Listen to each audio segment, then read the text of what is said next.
Pra gente encerrar, vou fazer um bate-pronto rápido, pergunta rápida e resposta rápida. Ah lá. Vamos ver. Livro da Bíblia que você mais gosta? Neemias.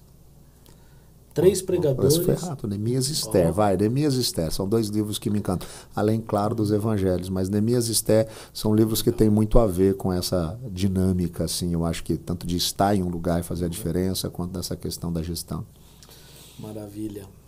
3 pregadores que você gosta de ouvir? Uau. Vamos lá. Emílio Garófalo Neto. Eu acho que, pensando aqui da realidade brasileira, é alguém que me encanta bastante pela dinâmica e a maneira como ele lida. Alguém que influenciou muito a minha história, a minha trajetória foi o pastor Ricardo Agreste.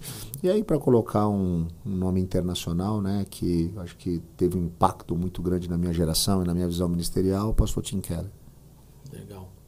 Um livro que marcou sua vida e caminhada cristã? Uau. Eu acho que Igreja Centrada é um livro que ele tem um peso muito grande, né, para mim, na maneira de enxergar algumas coisas em relação a uma igreja.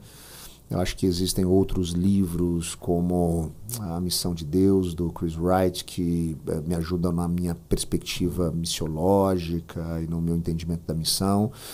E mais uma série de livros, eu acho que tem um impacto, né, muito grande. Eu acho que tem um livro de liderança bem antigo, da década de 60, do J. Oswald Sanders, que é um livro que chama Liderança Espiritual. Esse talvez seja um livro que mais tem impactado o meu ministério, porque talvez foi o livro que eu mais vezes li. Eu constantemente, eu revisito esse livro quase que todos os anos. Então esse é um livro, talvez que, se eu tivesse que destacar aqui, um deles seria esse, Liderança Espiritual, do J. Oswald Sanders. Maravilha. Quem é a sua referência pastoral? Cara, meu avô, reverendo Natanael de Almeida Leitão, foi o primeiro contato que eu tive, né, dentro de casa com um ministro, e foi alguém que eu tive o privilégio de ver durante, né, o meu desenvolvimento, inclusive depois como pastor, sendo colega de presbitério dele. Então eu acho que talvez essa seja a minha grande, maior referência pastoral. Ainda que eu tenha tido outras pessoas que me impactaram, o pastor Márcio de Souza Lima, que hoje é pastor na região de Governador Valadares, foi o pastor que me discipulou. Eu falei aqui do pastor Ricardo, foi alguém no início do meu ministério que foi muito importante, mas eu acho que meu avô seria essa referência. Qual a sua maior motivação no ministério? A maior motivação no ministério é viver de maneira fiel e transbordar de maneira fiel os valores do Evangelho. Eu acho que aqueles que são meus alunos ouvem muito, né, eu falando sobre essa centralidade do Evangelho. Isso tornou para mim um desafio, mostrar que o Evangelho ele é de fato a resposta para todas as perguntas. Então eu acho que essa também se torna a minha grande motivação. Tem um jovem lá na Metropolitana que ele vai chegar em você domingo e vai falar assim: pastor, meu sonho é plantar a igreja. Que conselho você daria para ele? Vamos lá. Então tem alguns caminhos. Se esse jovem é alguém que ainda sonha com o ministério, né, e está ali vendo isso, mas ainda não tem uma formação teológica, ou às vezes nem acadêmica, eu acho que esse processo é importante. Entender que Deus tem o tempo dele também. Às vezes a gente é afoito. Então, para chegar dentro da experiência da plantação de igreja, eu já tinha um curso superior, eu já tinha uma formação em teologia. Então isso é importante, porque a igreja ela vai precisar dessas coisas.